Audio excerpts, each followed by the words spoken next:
Happy Tuesday, traders. It's 8:02 a.m. Chicago time on Tuesday, the 23rd of March, 2021.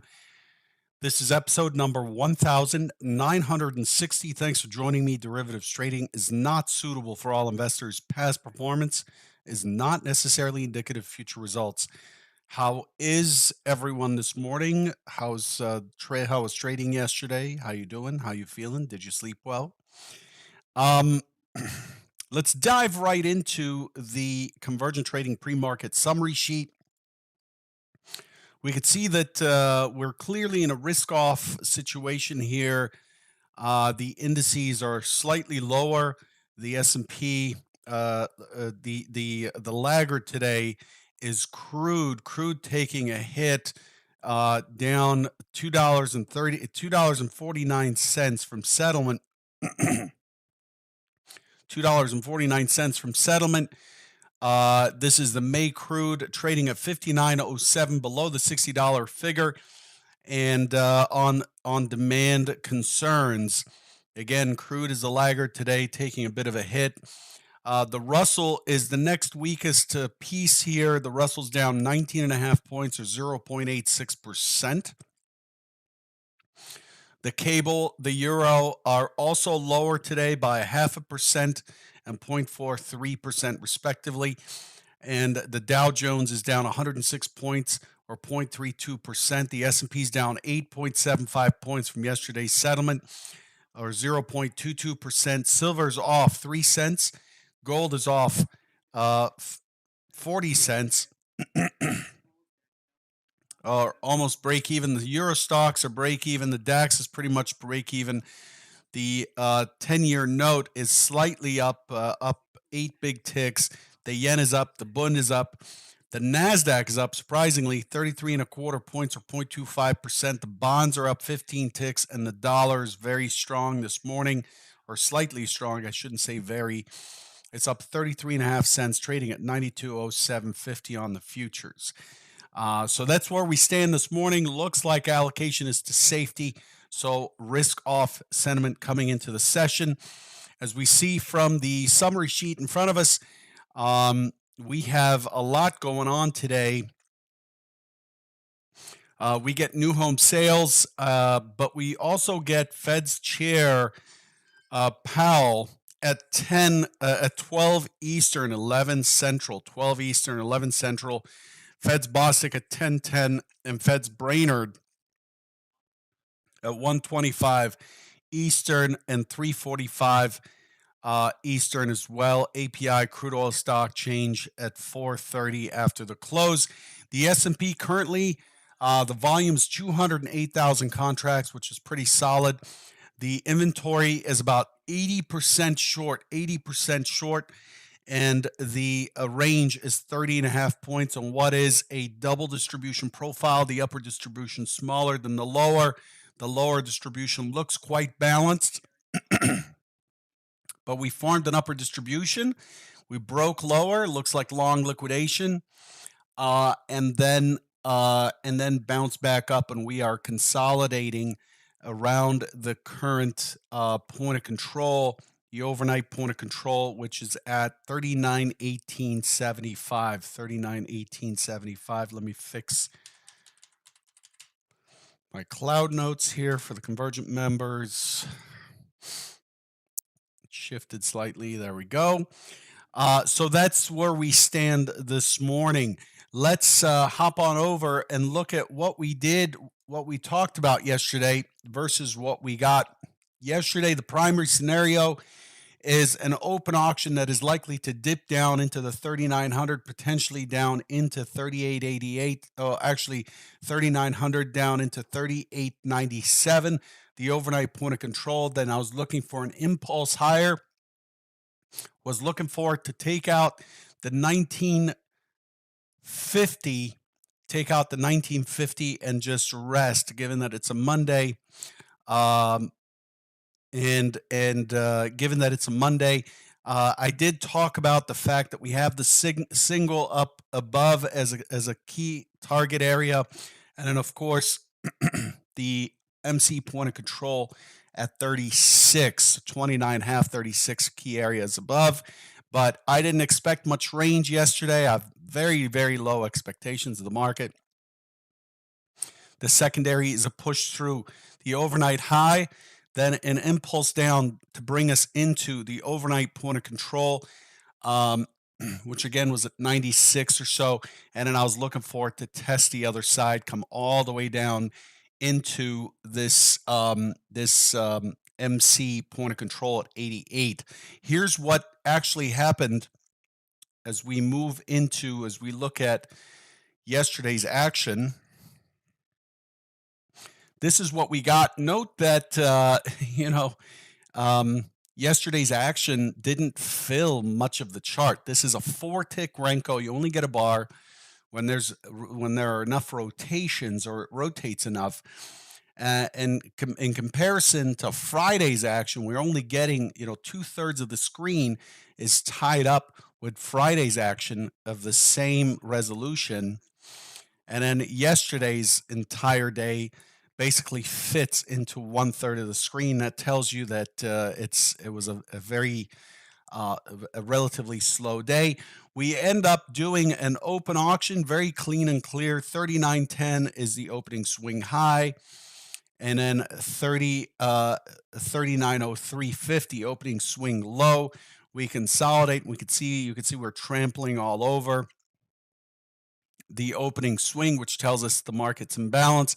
We're in between the upper distribution high volume node from Friday and the lower distribution high volume node from Friday, which incorporates the point of control. We never test the point of control, and then we start to lift off and take out Friday's high,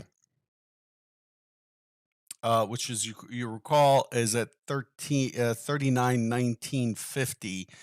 We take it out by two ticks, pull back almost to the mid, come back in, take that by a tick, and then we go into this kind of death consolidation, terrible area right here. Just a very, very clear, very choppy zipper, and then we finally break. And then, of course, on the break, then we would target. It's already taken out the prior high, so the one-time framing down on the daily is paused, and so we now are looking for the next target up, which would be 39 39.29, which was the the singles, and then above there 39.36 is mentioned. So, and then this thing ends up pushing all the way up to the naked point of control in the 43 area or 42 area before it pulls back into the close. It bounces out into the close. You can see that there's a pretty decent rotation into the close, and then consolidates to drag the point of control up to 39.3225. And what we have is a multi-pronged profile here with relatively active price discovery. So we discovered prices in this box, moved up, imbalance, discovered prices in this box, moved up, right? And then we discover prices in this box, and so on and so forth. And we end up with these areas of support resistance right here. See this? Very methodical. Again, this is what happens when a market's not interfered with by politicians and it's allowed to kind of do its own thing. It tends to provide somewhat of clarity as it runs under its own power. The market, of course, is keeping an eye on these interest rates, these yields, the bond yields, the long end of the curve rising. And so there is a factor there, but it's the back and forth. It has just been much cleaner um, over the last couple months, in my opinion. That's an objective opinion. It's not a political statement. It's just my reminder that having this political input into the market is just not a good thing. So we end up in this really tight consolidation, and then from there, so there's not much to read into this profile. It's a normal variation day. Not much to read into this profile other than the fact that, it's moved away from 3900, did not bother to test the 3900, and has moved away from the MC point of control. So you got to look higher and see where the next key areas are, the next balance areas are, because that is what's likely to be tested. And for that, we should go to the daily composite chart. And what do we see immediately? Our eyes are attracted to this high volume node that was left behind last week at 36. That is the MC point of control for the week. But also, when you look at the week, let's try to grab the profile. Also, when you look at the week, you'll see that, oops, hang on. All right, let's do that again. Remove everything but that. When you look at the week, we see that as we push through this 29-ish or 20-ish area, there's a very boxy profile above. What does that mean? Very active area, two-way battle here, and that's what we're coming into. Uh, this is what we're coming into, and it is an area that is likely to be quite difficult to read, in my opinion, coming into, because it was last week. It was very much contested. We did end the one-time framing down, the lower highs. You can see, people say lower highs, lower lows, but we don't care about the lows in when we're one-time framing down. We just want to see that the high holds from the prior session. We broke that yesterday pretty well, so that's done. We still have weekly higher lows, so the weekly one-time framing is higher, although we pulled into it last week. We pulled into this balance area in the 85, 88 area and went to 75 last week.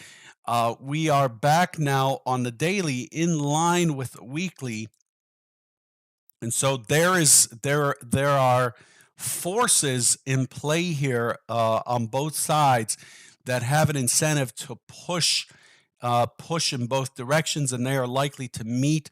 And when they meet, whatever prices they meet at, we see the volume, and we call that. And as we look at the volume at each price, we call that the volume profile, and that's what you're seeing in blue here.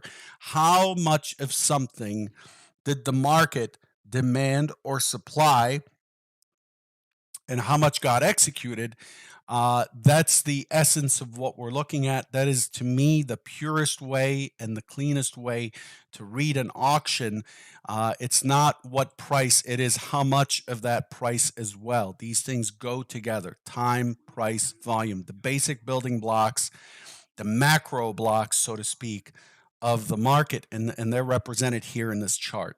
So this is where we stand. This is likely to continue to be a kind of a tight grind as we push higher. The VIX is likely to continue to drop. We could not take yesterday's high in the overnight session. We have an inside market on the overnight session, and all we did is we retraced back some of the work that we did yesterday, some of the pricing that was accomplished yesterday. So again, the dark gray areas on this chart, and it looks like a lot of noise, but it isn't. The only lines that are on here, calculated lines, are the VWAP and the mid. That's the only thing that I have that's calculated. The rest are actual volume and price based parameters.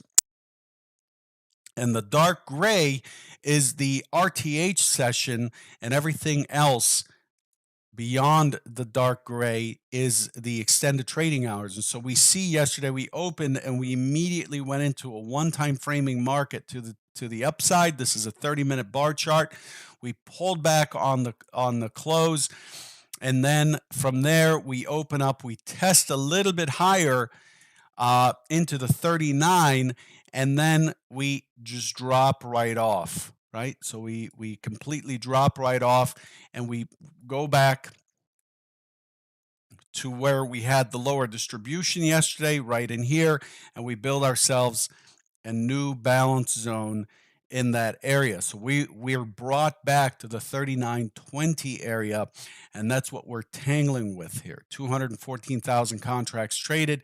The delta has a downward skew or a selling skew, and prices holding below. The inventory is short, as I said, about 80%. And that's the information we need to carry forward with our plan today. Okay. But before we get into today's plan, I want to remind you that tomorrow I am out of here. I'm going to go soak up some vitamin D on the beach and take a 3-day break. So I will not be here tomorrow, Thursday, or Friday. Tomorrow, Thursday, or Friday, everything gets back to normal. We'll have our trader bite on Monday. Be here Monday morning, refreshed, relaxed, and rearing to go, as Ben Lichtenstein used to say from the pit squawk. So that's where we stand. Let's take a dive into what we're expecting. Just setting up that chart. One Vola Sigma. Okay, good. All right, so here's what's expected for today. Yep, first vacation in 20 months. Brutal last year as it was for everyone else.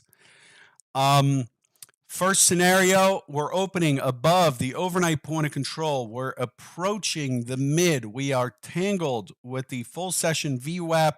These are all milestones we want to pay attention to. We're coming into this. We are likely to tangle up here. I'm looking for a response higher towards yesterday's point of control. Yesterday's point of control at 32.25. Looking for a response higher, probably to this double LVN, the overnight LVN, and yesterday's LVN right above this area on the edge of the stock zone at 2750. Looking for a response here, looking for it to come back, test down below, and then consolidate in here. And then I'm looking for this thing to grind up into later in the session. Remember, Fed's Chair Powell talks today, and he's likely to give us some fluffy, good feely type of information like Janet Yellen did yesterday, the current U.S. Secretary of the Treasury. She said she expects full employment by 2022. There's a high incentive for these talking heads to give us good news, right? Because the value of the market, the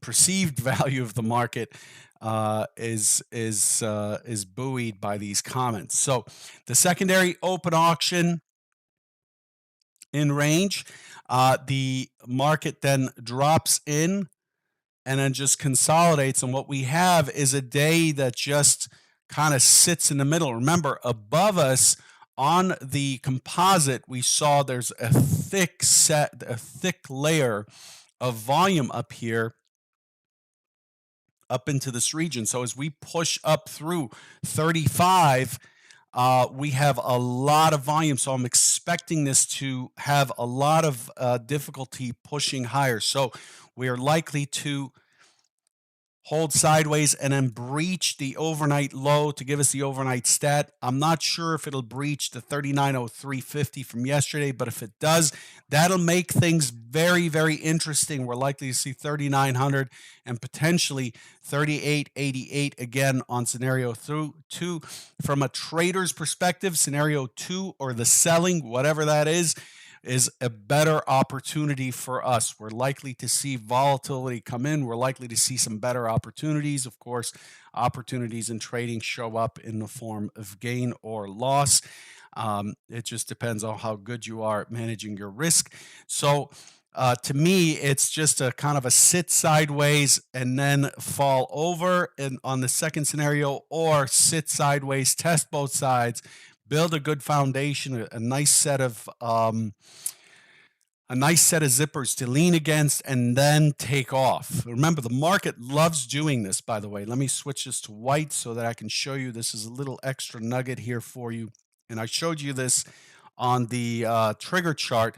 The market loves to build a foundation. We want to build a nice foundation before we break. And while we're building that foundation, we're building a strong profile.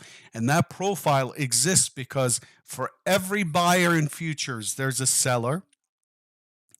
There is no contract traded without a buyer or seller meeting at a certain price.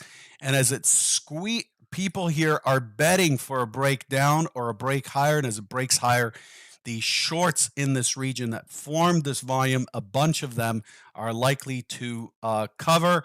And then so it moves to the next area, consolidates, generally retests below, and then it moves to the next area, and so on and so forth. And so what we're looking for, my style of trading, is not only understanding where it's doing these consolidations versus breaks, which tells us the narrative, but in order to execute and trigger, I am looking for these consolidations. I'm looking for it to consolidate like this, and I'm betting on the break. That's that's your holy grail right there. That's how I'm trading. So to me, as it sits there and consolidates, don't roll your eyes, pay attention. It is likely to break one way or another, and I'm paying very particular attention to these. I cannot predict when the market will have this kind of an open, but I can see that once it has this kind of an open, I want to be a buyer only, right? And I'm looking for the consolidation, like in this bar, and looking for a break from that bar to get on. It's really it's that simple. It's so simple, it seems dumb. Like, it seems like if I wanted to write a book about how I'm trading, it would probably be 2 pages long, and that includes a table of contents on the first page. Honestly.